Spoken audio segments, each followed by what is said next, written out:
ปิดภาพมาวันนี้คำมืดจืดตาแล้วพี่น้องเอ้ยก็ได้มาหาน้องน้อยแล้วก็น้องไม้พี่น้องมาแวะลิ้นจากที่มาจากบ้านแบงพี่น้องเอ้ยก็มาลิ้นทางน้องน้อยเพิ่นกับทีมงานเบาเจ็บเบามิกแล้วก็เบาแอพี่น้องเป็นมาใหม่ก่อนอื่นก็กราบสบายดีพี่น้องเมื่อสุขสุขคนเด้อพี่น้องบ่ว่าจะเป็นภายในหรือว่าต่างประเทศก็กราบสบายดีพี่น้องเข้าสู่ช่องบ่าวสายชาแนลคือเก่าคือเดิมพี่น้องเอ้ยมื้อนี้บ่าวสายก็ได้มาลิ้นทางเฮือน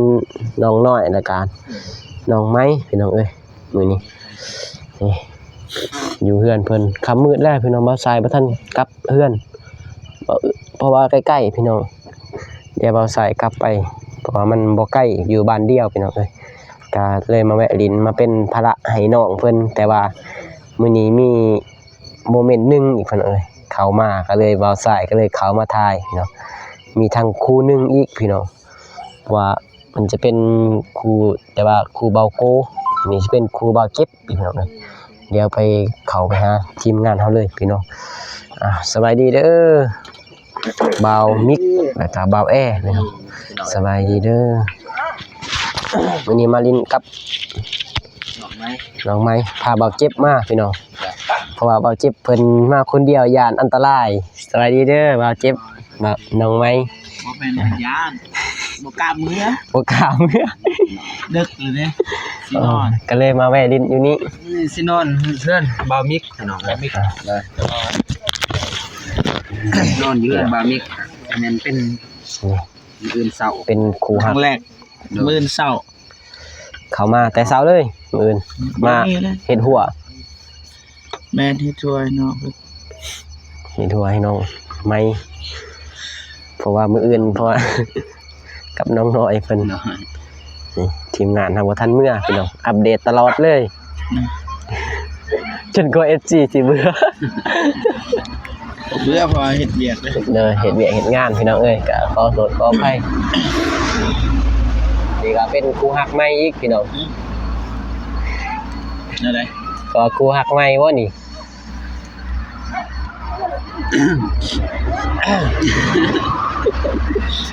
ถามน้องนะถามน้องใหม่เพิ่นจังได๋ความรู้สึกกับอ้ายเบาเจ็บเฮาน้องใหม่รู้สึกดีแบบใดแบบฮักกันฮักซื่อแบบฮักซื่อๆโอ้เราฮักแบบใดฮักแบบใดฮักแบบซื่อๆตอบผิดนี่จบ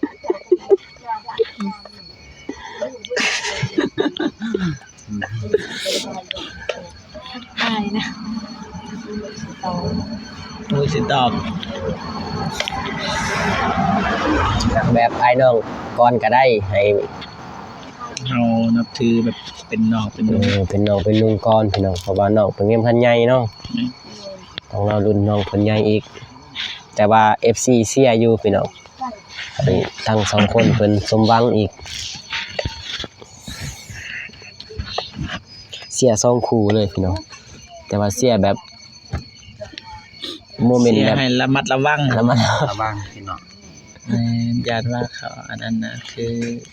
ผ่านมาญาติว่าแบบไปหาคู่พี่น้องแต่แท้จริงไปแบบสายบุญนี่แหละพี่น้องเนาะสายบุญก็ช่วยเหลือเนาะแต่ว่าน้องสิคิดนำเฮาแบบใดอันนี้ครับแต่ว่าเฮาได้นับถือเป็นน้องเป็นลุงไปก่อนถามว่านะฮะโอ้น้องแบบเรื่องน่าฮักอันน่าฮักเว้ยพี่น้องสุนิสาแอมสุนิสายิ้มคือกันลองยิ้มมึงเสียดายในห้องเพลงบ่เป็นติบนเดียวห้องเพลงเป็นนี่ไปประกวดเลยเขาสิว่าเอ้าน้องแอมคอยทางที่นางร้องเขาสิบ่กล้าแข่งนั่นได้นี่กล้าเขาขึ้นว่าโอ้ตัวจริงมานี่บ่กล้าแล้วของประกวดจริงแล้ว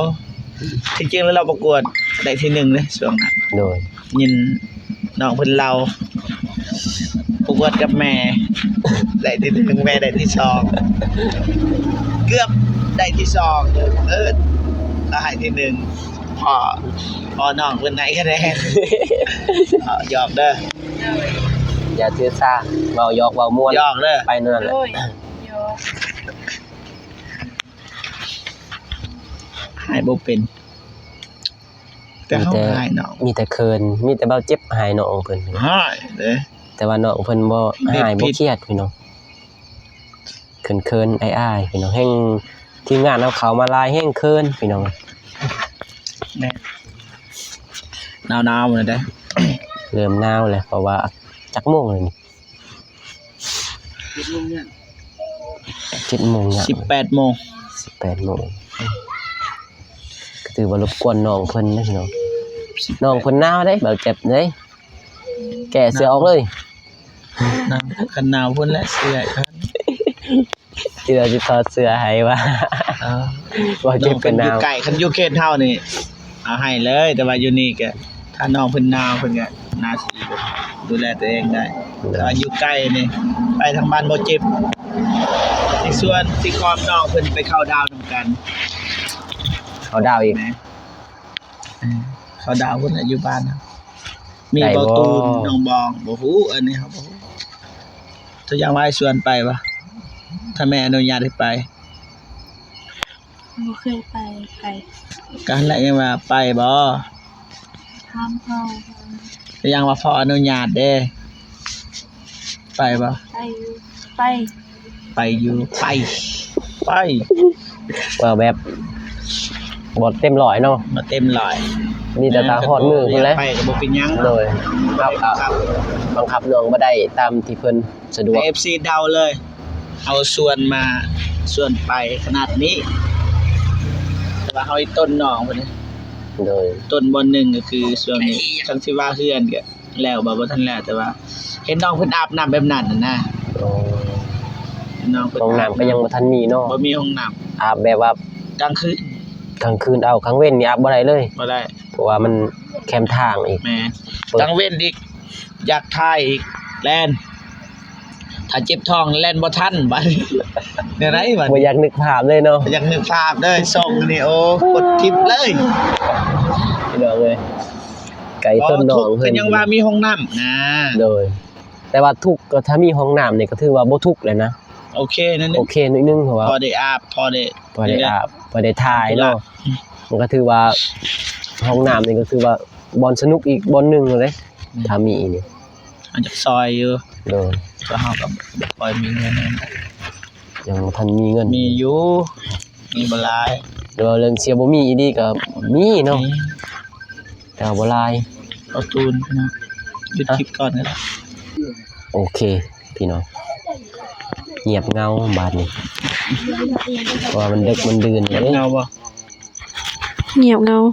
เป็นหยังคือเงียบเงายืนไปเงียบเงา บ่มีคนเว้าบ่มีคนปากคนเว้า นั่งอยู่นี่ได้เด้ เอ้ยพี่น้องเอ้ย เงาได้ เพิ่นก็เอาน้ำเอาในให้ทางอายบ่าวเจ็บเพิ่นอยู่ได้พี่น้องเอ้ยกินแล้วว่าน้ำนี่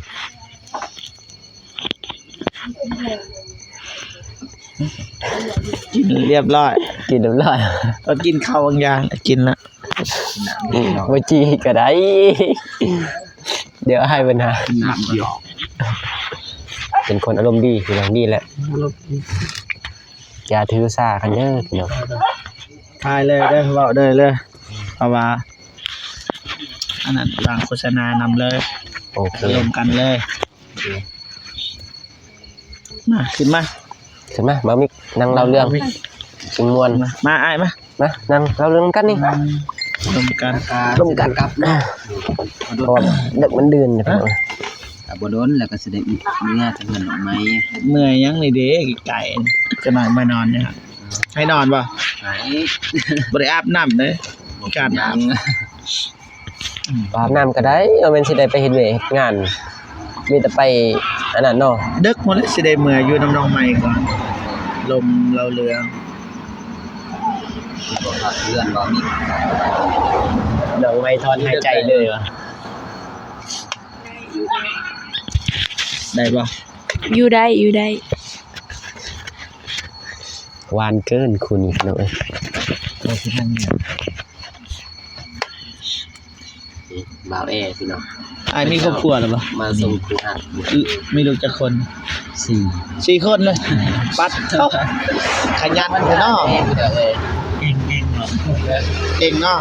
เก่งด้านเทคนิคเนาะเพิ่นพาลูก4คนพี่น้องทางนั้นก็คือผู้บ่าวโสดพี่น้อง โดย บ่าวมิกเพิ่น มีแล้วลูกหนึง มีลูกแล้ว เพิ่นโสดแต่ว่าโสดรอบ2 โสดอีหลีบ่ โสดอีหลีแล้วบัดนี้100นะ อีลี 100เลย 100 โอ้ ตอนนี้หาครูหักอยู่ได้ตอนนี้ แต่บ่ให้แนมทางนี้ บ่บ่ได้ ทั้งนั้นนะเอ้ยพี่น้อง ยังบ่มีกะอยู่ก็ยังสัตว์นะพี่น้อง มักว่าบ่ บ่ได้ มักบ่ได้พี่น้องเพราะว่าพี่น้องกัน พี่น้อง บ่ ว่า ต้องบ่เจ็บบ่ต้องคิดไปใกล้ แล้วว่าเป็นเด้อ อย่าถือสากันเด้อเว้ามวนเว้าหัวเพราะว่าถ้าบ่เว้าก็มีหยังเว้าเด้พี่น้ แม่ อง น ใส่เฮ็ดเวียกกลางคืนนี่ก็บ่เป็นนี่แหละพี่น้องพอมันค่ำมีแต่นั่งโซกันอยู่นี่แหละ แม่นเคยลงคลิป จังได๋ คลิป เบาเอเฮาคือขัดของใจยังตอนนี้ แม่นี้ต้นหนองเพิ่นคือสิหนาวๆเบิ่ง บ่เจ็บน้องเพิ่นหนาวเลยเอาเสื้อแขนยาวมาก่อนก็ได้ ยังบ่ เป็นยัง ก็ได้บ่เป็นหยัง เก่งน้อง ว่ายันหนาวยันยังจังได๋ว่าพวกอ้ายบังคับอีกโอ้ ยืมเสือก็ได้ ฮะ ยืมเสือก็ได้ ยืมเสื้อ อืม เสื้อไฟเดี๋ยวเลยคลิปน้องลอย น้องลอย ลงไป4ชั่วโมง 1,600 คลิปแม่เฒ่าหันแม่ที่อยู่คนเดียวนะ700ปลาย1ชั่วโมงบ่ขึ้นแต่ว่าเฮามันอยากซอยเรือนะถามว่าได้วิวบ่ได้เฮาอยากซอยเรือนะประมาณนั้น ใจพี่น้อง แม่นก็มีบางคลิปเฮาอยากได้วิวแน่ก็คือเฮาก็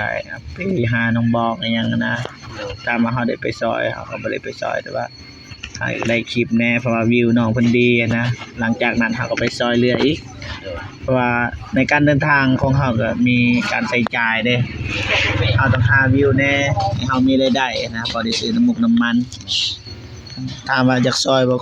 คนทุกอยากซอยกันซอยบึดคือมื้อนี้แหละ มื้ออื่นก็เดินทางต่ออีกบ่รู้ว่าเดินทางไปทางใด เดินทางไปเฮาสิไปบัด มีแต่ว่า รอ ถ้า เบิ่ เบิ่ ง ง ไปนำกัน รุ่นไปนำกันว่าเขาสิไปทางใดหรือว่าไปทางบ้านเศร้าบ่ ก็ได้ ต้องว่ากัน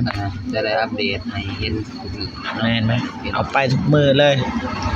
นอกจากว่าบ่สบาย จากว่า บ่สบายหนักก็บ่ไปมื้ออื่นไปไส กับเขาอีกที ไปเฮ็ดเวียก ใกล้โหดคือห่างเนี่ย ทางน้องเพิ่นฮอดอาบน้ำเมื่อกี้ สิตกเลยทางนี้นี่ เออ หันยังไม่เดี่ยว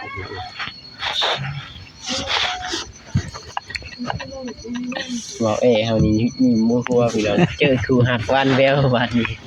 มีแต่เช็ดแนวนี้บัด ทางเงา บ่แม่นนั่งเงานี่นั่งอิสาเลยเขา ไอ้ชาเอาอ้ายมีเมียเด้อ อย่าเด้อเมียเห็นเด้ออย่าเฮ็ดจัง เรื่ ซั่น องนี่บ่เห็น อย่า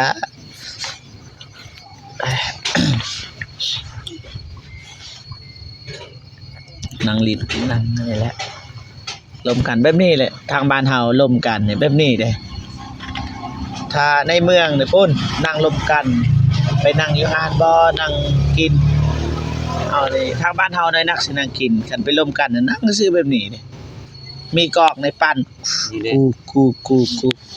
แบบนั้นทางบ้านเฮาเด้เพราะว่าเขาสูบกอกเด้ กินเป็นหนามแล้วหนาเนาะ เจ้ากับบ้านเดียวกับไป หึ แม่นบ่ นั่นแห สู ละ บอกจะลืมคือกันเนาะ แม่นคือลืมจะเด็บ จะเด็บ ขอจะลืมมันแดง จะหยุด บ้านแบงนี่ว่าบางอย่างเฮามาได้บ้านแบงไหน เบาเสีย ไปหาในบ้านมื้อนั้นบ่เห็นในบ้านเพิ่นค่าเคยบ้านนั้นมันแต่ว่าให้ เมียในบ้านบอกแทนว่าเฮามาซอยเหลือแต่ว่าเฮาบ่หลายดอกแต่ว่าเฮาก็อยากช่วยเหลือนะบ่ให้คิดว่าเฮามาแบบบ่ดีนะเฮามาดี แต่เฮามีน้อยประมาณนั้น ตามความสามารถของเฮาเฮ็ด แต่ว่า ก็ดีกว่าบ่สวย แต่ว่าเขาก็ฮู้จักเฮาอยู่เขาก็เลยว่าเอาตามสบายเพราะว่าเขาเบิ่งคือกัน FC คือกันนี่ก็ FC บ่เจ็บ โน FC นะเจ็บคอ เลย ดื่มน้ำดื่มบ่ ลืม ดื่ม คนไทยนี่ มันกินน้ำมันสิได้ย้ำ ปอนเลยบ่เจ็บ เอาให้สักนี้ก็บุญพอละกินหน่อย พอแล้ว หนาวบ่ จะน่าอยู่ บ่ใส่เสื้องามได้เสื้อนี่แบบกลางคืนนี่แบบมันหุง เสื้อบ่จิบนี่พอดีบ่ให้น้องเอางามเสื้อบ่จิบนี่ ชื่ออยู่น้ำจึง เนี่ยไม่เสร็จ แต่ว่านี่ปลดหมวกนะไว้เอาไว้ดูเรื่องมันเกะกะ ใส่ เกะกะ ใส่เข้าไปแล้วคือคนมีกล้ามเนาะกล้ามใหญ่เหมือนบัดเสื้อนี่ ปกปอกเนาคือ ได้บ่ ใช่ยุงมาให้ไตยุงมาให้ครบ ปกป้องแต่ยุ่งได้อยู่นะ แม่ตัวอย่างว่าหน้าน้องอยู่นี่เหมือนกันตัวอย่างดูดอยู่นี่ตบเลยยายุงเต็มเลยเต็มคาราเบลเลย โยมบ่ให้ไตนี่ตกเอา นะตบปั้วยุงมุนเลยนะ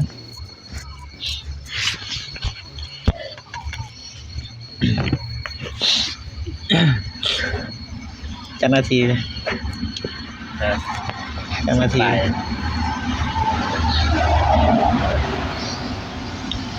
หนาวนี่นี่พี่น้อง หนาวยับมากครับหนาวยับ เริ่มดึกเริ่มหนาวนี่นี่ ยับมายับมา การหนาว สบายนะเมื่อนั้นให้บอกหยอกอะไรเป็นต้นเป็นเครียดเลยเครียดแหละนางคนสุดท้ายก็ดีเอาเดียวยังบ่ทันดียังบ่ทันดีเลยอ้ายนี่ให้มื้อหนึง10เซาเทื่อ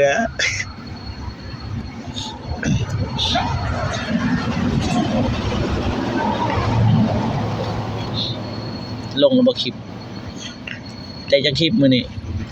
2 2คลิปคลิปหนึง อยู่นี่ ใช่ อยู่ไทยแต่ไหน ต้องไม่คลิป2 2เมตรเนาะ100 ทางเสา ดอก จักวิวน้องลอย ประมาณ400บาท สายบุญเต็มร้อยพี่น้องบ่สนน้ำหยอกวิวนี่ลายเติบอยู่พันไป โดยต้องอายมันซองใหญ่เด้ บ่เก็บไปยังพันปลายแบบที่จริงถามว่ามีคนอยากเบิ่งมาสุดเลยเขาบ่อยากเบิ่งแต่เฮาก็ซอย ตามเดินทางบ่ได้ซนน้ำดิบเนาะ แม่ แต่ว่าวันใดครอบครัวทุกอย่างแล้วก็ขาดเกินอีหลีเข้าไป แม่นสิว่าบ่สนก็สนหน่อยนึงแต่ว่าเฮาก็ซอยอยู่แล้วนะแต่ว่าเฮาก็เว้าว่าวิวมันบ่ดีได้ถามว่าเฮาสิปะสิทิมเฮาบ่ปะบ่ทิมเฮาก็ซอยอยู่แล้วแต่ว่าวิวนั้นมันบ่ดีปานใด วิวบ่ดีก็ไปถ่ายเนาะเพราะว่ามันเป็นหน้าที่ของเราอยู่แล้ว เฮาอยากซอยบ่เป็นหน้าที่ตั้งเฮานี่อยากซอย มันบ่แม่นหน้าที่เฮา นั่นแหละหน้าที่ของเราที่ต้องซอยอยู่แล้ว แม่นเฮาเห็นคนทุกข์อยู่ใส่ซอย มาสายจับกล่องนี่เนาะบ่ได้อยู่เขาในกล่อง อยู่ใส่ทุกอย่าง ทางมาเจ็บกับน้อง ไป ไม่ แล้วได้บานฝ่าก่อน บ่มี เห็นบานฝ่าไปแล้วนะ บ้านหยัง บานฝ่า บ้านฝากอยู่ใส่บ้านฝาก ถามสังงงเลย นั่นแหละ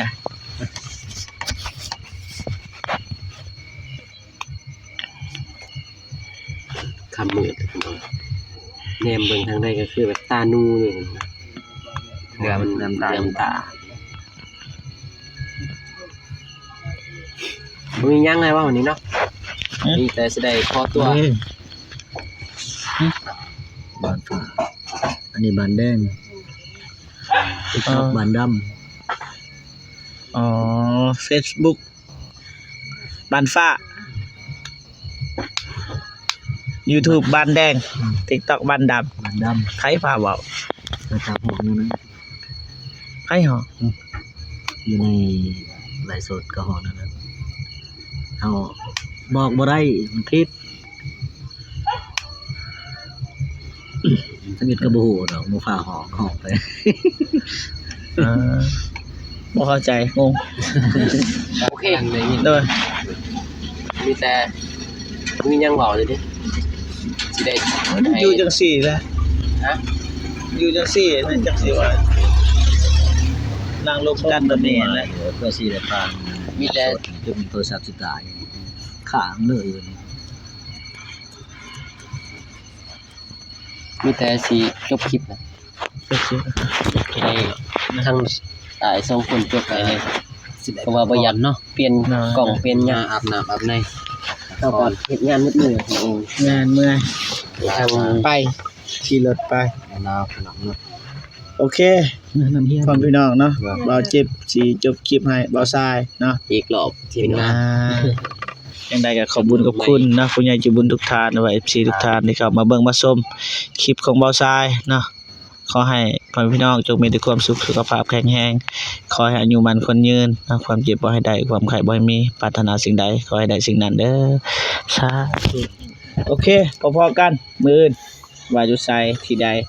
สำหรับมื้อนี้บ๊ายบายพี่น้อง พบกันใหม่คลิปหน้าพี่น้อง บ๊ายบายบ๊ายบาย บ๊ายบาย บ๊ายบาย